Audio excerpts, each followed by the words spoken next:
Hi hello ನಮಸ್ಕಾರ. ಚಾನಲ್ಗೆ ಸ್ವಾಗತ.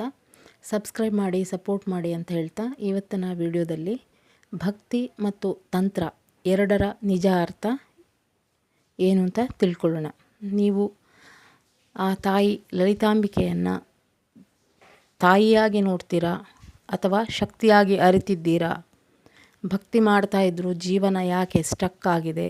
ತಂತ್ರ ಅನ್ನುವ ಶಬ್ದ ಕೇಳಿದರೆ ಯಾಕೆ ಭಯ ಬರುತ್ತೆ ಅನ್ನೋದನ್ನು ಡೀಟೇಲಾಗಿ ನೋಡೋಣ. ತಂತ್ರ ಅಂದರೆ ಭಯ ಅಲ್ಲ, ಭಕ್ತಿ ಅಂದರೆ ದುರ್ಬಲತೆ ಅಲ್ಲ. ತಂತ್ರ ಅಂದರೆ ಶಕ್ತಿ, ಭಕ್ತಿ ಅಂದರೆ ಸಂಬಂಧ.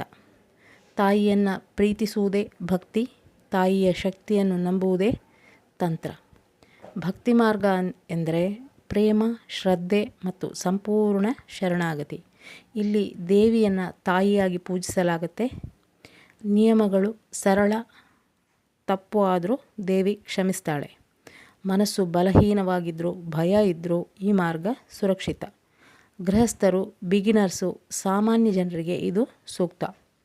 ಮಂತ್ರ ತಂತ್ರಕ್ಕಿಂತ ಭಾವನೆ ಮತ್ತು ನಂಬಿಕೆ ಮುಖ್ಯ.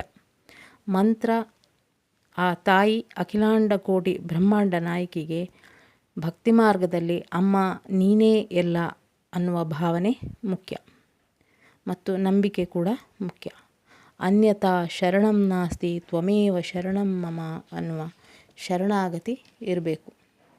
ನನಗೆ ಬೇರೆ ಯಾವುದೇ ಆಶ್ರಯ ಇಲ್ಲ ತಾಯಿ, ನೀನೇ ನನಗೆ ಎಲ್ಲ, ಅದೇ ನನ್ನ ಭರವಸೆ, ನೀನೇ ನನಗೆ ಅನ್ನುವ ಆ ಶರಣಾಗತಿ, ಆ ಭಾವನೆ ಬಲವಾಗಿ ಇದ್ದರೆ ತಾಯಿ ದೇವಿ ತಾಯಿಯಾಗಿ ಪೋಷಿಸ್ತಾಳೆ, ಕಾಪಾಡ್ತಾಳೆ.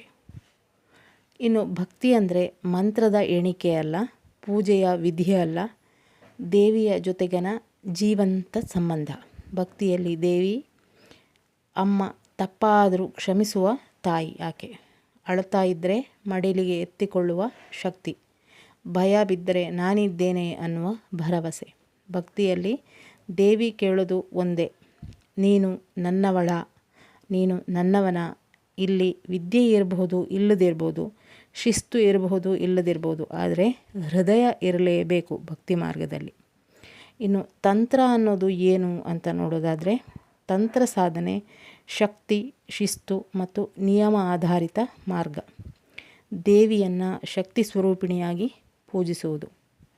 ಮಂತ್ರ, ಯಂತ್ರ, ಆಸನ, ಜಪಮಾಲೆ, ಧ್ಯಾನ ಎಲ್ಲವೂ ನಿಖರವಾಗಿ ಇರಬೇಕು. ಗುರು ಮಾರ್ಗದರ್ಶನ ಅತ್ಯಂತ ಅಗತ್ಯ. ವಿಧಾನಗಳಲ್ಲಿ ಸಣ್ಣ ತಪ್ಪು ಕೂಡ ಆಗಬಾರದು.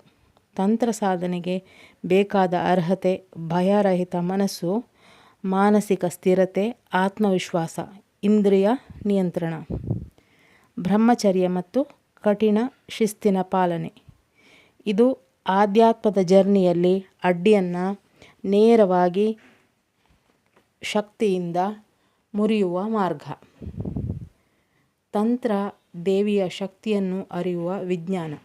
ಇಲ್ಲಿ ಒಂದು ದೊಡ್ಡ ತಪ್ಪು ಕಲ್ಪನೆ ಇದೆ. ತಂತ್ರ ಅಂದರೆ ಭಯಾನಕ, ತಂತ್ರ ಅಂದರೆ ಅಪಾಯ ಅನ್ನುವ ಕಲ್ಪನೆ ಇದೆ. ಆದರೆ ಸತ್ಯ ಎಂತ ಗೊತ್ತುಂಟಾ? ತಂತ್ರ ಅಂದರೆ ಶಕ್ತಿಯನ್ನು ಸರಿಯಾಗಿ ಬಳಸುವ ವಿಜ್ಞಾನ. ವಿದ್ಯುತ್ ಭಯಾನಕ ಅಲ್ಲ, ಆದರೆ ಅದೇ ವಿದ್ಯುತ್ತನ್ನು ತಪ್ಪಾಗಿ ಬಳಸಿದರೆ ಶಾಕ್ ಕೊಡುತ್ತೆ. ಅದೇ ರೀತಿ ತಂತ್ರ ಕೂಡ ತಪ್ಪಾಗಿ ಬಳಸಿದರೆ ಶಾಕ್ ಕೊಡುತ್ತೆ. ಆದರೆ ಶಿಸ್ತು ಇಲ್ಲದೆ ಮಾಡಬಾರ್ದು. ತಂತ್ರದಲ್ಲಿ ದೇವಿ ಶಕ್ತಿ, ಮಂತ್ರ ಕೀಲಿಕೈ, ಸಾಧಕ ಯಂತ್ರ. ಸರಿಯಾಗಿ ಬಳಸಿದರೆ ಅಡ್ಡಿಗಳು ಕರಗುತ್ತೆ, ಭಯ ಕಡಿಮೆ ಆಗುತ್ತೆ, ಆತ್ಮವಿಶ್ವಾಸ ಹೆಚ್ಚಾಗುತ್ತೆ. ಭಕ್ತಿ ಮಾರ್ಗದಲ್ಲಿ ಭಾವನೆ ಆಧಾರಿತ, ತಂತ್ರ ಸಾಧನೆಯಲ್ಲಿ ವಿಧಾನ ಆಧಾರಿತ. ಭಕ್ತಿ ಮಾರ್ಗದಲ್ಲಿ ಸರಳ ಮತ್ತು ಸುರಕ್ಷಿತ, ತಂತ್ರ ಸಾಧನೆ ಕಠಿಣ. ಭಕ್ತಿ ಮಾರ್ಗ ಎಲ್ಲರಿಗೂ ಸೂಕ್ತ, ತಂತ್ರ ಸಾಧನೆ ಕೆಲವರಿಗೆ ಮಾತ್ರ. ಭಕ್ತಿ ಮಾರ್ಗದಲ್ಲಿ ದೇವಿಯ ಪ್ರೀತಿ, ತಂತ್ರ ಸಾಧನೆಯಲ್ಲಿ ದೇವಿಯ ಶಕ್ತಿ. ಸಮಯ ಕಡಿಮೆ ಇರುವವರು, ಭಯಪಡುವವರು, ಮನಸ್ಸು ಸ್ಥಿರ ಇಲ್ಲದವರು ಭಕ್ತಿ ಮಾರ್ಗ ಸೂಕ್ತ. ಕಟ್ಟುನಿಟ್ಟಾದ ನಿಯಮ ಪಾಲಿಸಬಲ್ಲವರು, ಗುರು ಇದ್ದವರು, ಶಿಸ್ತು ಮತ್ತು ತ್ಯಾಗಕ್ಕೆ ಸಿದ್ಧರಾದವರು ತಂತ್ರ ಮಾರ್ಗಕ್ಕೆ ಅರ್ಹರು. ತಂತ್ರದ ದಾರಿಯಲ್ಲಿ ಬಂದಾಗ ಕೆಲವೊಂದು ಪರೀಕ್ಷೆಗಳು ಬರಬಹುದು. ದೇವಿನೇ ಪರೀಕ್ಷೆ ಮಾಡ್ತಾಳೆ. ಯಾಕೆ ಅಂದರೆ ಶಕ್ತಿಗೆ ಮೊದಲು ಸ್ಥಿರತೆ ಬೇಕು, ಶಕ್ತಿಗೆ ಮೊದಲು ಭಕ್ತಿ ಬೇಕು. ಯಾವಾಗ ಅಹಂಕಾರ ಬರುವುದೋ, ನಾನು ದೊಡ್ಡ ಸಾಧಕ ಅನ್ನುವ ಭಾವನೆ ಬರುತ್ತೋ, ದೇವಿ ಶಕ್ತಿಯನ್ನು ಹಿಂದೆ ತೆಗೆದುಕೊಳ್ತಾಳೆ. ಅದಕ್ಕೆ ಭಯ, ಅಶಾಂತಿ, ಅಡ್ಡಿಗಳು ಬರಬಹುದು. ಆದರೆ ಅದು ಪತನ ಅಲ್ಲ, ಶುದ್ಧೀಕರಣ. ತಂತ್ರ ಇಲ್ಲದ ಭಕ್ತಿ ಏಕೆ ಅಪೂರ್ಣ? ಭಕ್ತಿ ಮಾತ್ರ ಇದ್ದಾಗ ಶಾಂತಿ ಬರುವುದು, ಅಳಲು ಕಡಿಮೆ ಆಗ್ಬೋದು. ಆದರೆ ಜೀವನದ ದೊಡ್ಡ ಅಡ್ಡಿಗಳನ್ನು ಮುರಿಯಲು, ಆಂತರಿಕ ದುರ್ಬಲತೆಯನ್ನು ಗೆಲ್ಲಲು ಶಕ್ತಿ ಬೇಕಾಗುವುದು. ಅದೇ ತಂತ್ರ. ಭಕ್ತಿ ಅನ್ನೋದು ಹೃದಯದ ಶುದ್ಧತೆ, ತಂತ್ರ ಅನ್ನೋದು ಜೀವನದ ಪರಿವರ್ತನೆ. ಭಕ್ತಿ ಅಂದರೆ ಮಂತ್ರ ಎಷ್ಟು ಜಪ ಮಾಡಿದ್ದೀರಿ ಅನ್ನುವ ಲೆಕ್ಕ ಇರಲ್ಲ. ಪೂಜೆ ಎಷ್ಟು ಆಡಂಬರದಿಂದ ಮಾಡಿದ್ದೀರಿ ಅನ್ನುವ ಪ್ರಶ್ನೆ ಕೂಡ ಬರಲ್ಲ. ದೇವಿಯ ಜೊತೆಗಿನ ಆ ಮಾತೃತ್ವದ ಸಂಬಂಧವೇ ಭಕ್ತಿ. ಭಕ್ತಿ ಇಲ್ಲದ ತಂತ್ರ ಯಾವತ್ತೂ ಪರಿಪೂರ್ಣ ಆಗಲು ಸಾಧ್ಯವಿಲ್ಲ. ಇದು ಯಾಕೆ ಅಪೂರ್ಣ ಅಂದರೆ, ಭಕ್ತಿ ಮಾತ್ರ ಇದ್ದಾಗ ಶಾಂತಿ ಸಿಗತ್ತೆ, ಮನಸ್ಸು ಹಗುರವಾಗುತ್ತೆ. ಆದರೆ ಜೀವನದ ದೊಡ್ಡ ಸಮಸ್ಯೆ, ಆಂತರಿಕ ದುರ್ಬಲತೆಯನ್ನು ಮುರಿಯಲು ಶಕ್ತಿ ಬೇಕು. ಅದೇ ತಂತ್ರ. ಭಕ್ತಿ ಇದ್ದಾಗ ಪ್ರೀತಿ, ಭರವಸೆ ಬರುತ್ತೆ. ಅದೇ ತಂತ್ರ ಕೊಡೋದು ಶಕ್ತಿ ಮತ್ತು ಪರಿವರ್ತನೆ. ನನ್ನನ್ನು ನೀನು ಸರಿಯಾಗಿ ನಂಬು, ತಾಯಿಯಾಗಿ ಪ್ರೀತಿಸು, ಶಕ್ತಿಯಾಗಿ ಗೌರವಿಸು ಎನ್ನುವುದು ದೇವಿಯ ಸಂದೇಶ. ಭಯದಿಂದ ದೂರ ಹೋಗುವುದು ಭಕ್ತಿಯಲ್ಲ, ಭಯದಾಚೆ ಹೋಗೋದು ತಂತ್ರ. ಭಕ್ತಿ ಕಣ್ಣೀರು ಅಲ್ಲ, ತಂತ್ರ ಅನ್ನೋದು ಕ್ರೌರ್ಯವೂ ಅಲ್ಲ.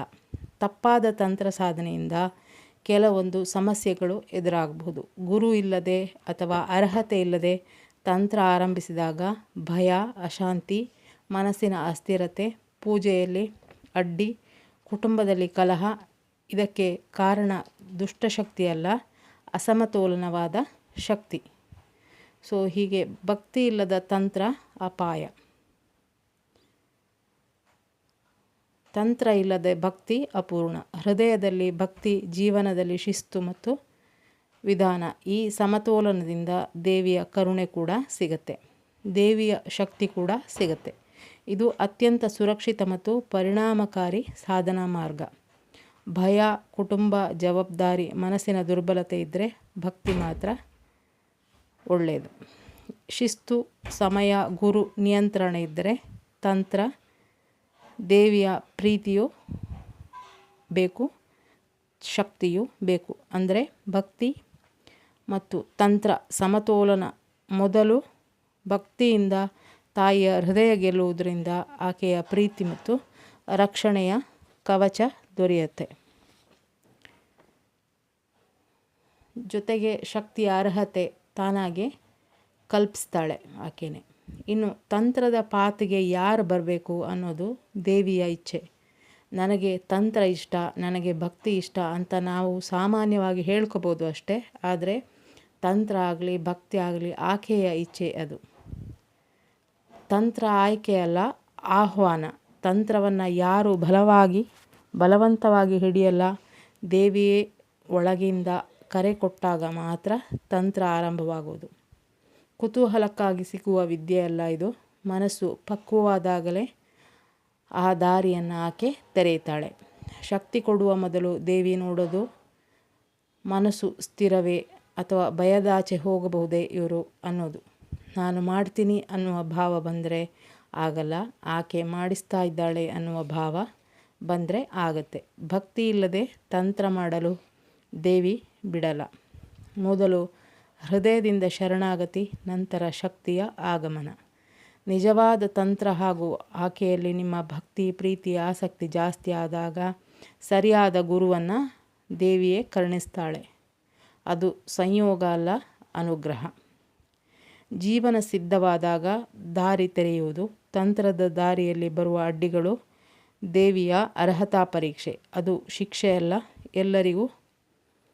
ಎಲ್ಲರಿಗೂ ತಂತ್ರದ ಅಗತ್ಯ ಇಲ್ಲ. ಆಕೆಗೆ ಗೊತ್ತು ಯಾರಿಗೆ ಭಕ್ತಿ ಸಾಕು, ಯಾರಿಗೆ ಶಕ್ತಿ ಬೇಕು ಅನ್ನೋದು. ತಂತ್ರ ಯಾರಿಗೆ ಕೊಡಬೇಕು ಅನ್ನೋದು ಕೂಡ ಆಕೆಯ ಇಚ್ಛೆ. ತಂತ್ರ ಅನ್ನೋದು ಸಾಧಕನ ಹಠವಲ್ಲ, ದೇವಿಯ ಅನುಗ್ರಹ. ಸೊ ಹೀಗೆ ತಂತ್ರ ಮತ್ತು ಭಕ್ತಿಯ ಬಗ್ಗೆ ತಿಳ್ಕೊಂಡ್ವಿ. ನೆಕ್ಸ್ಟು ವಿಡಿಯೋದಲ್ಲಿ ಸಿಗ್ತೀನಿ. Thank you for watching.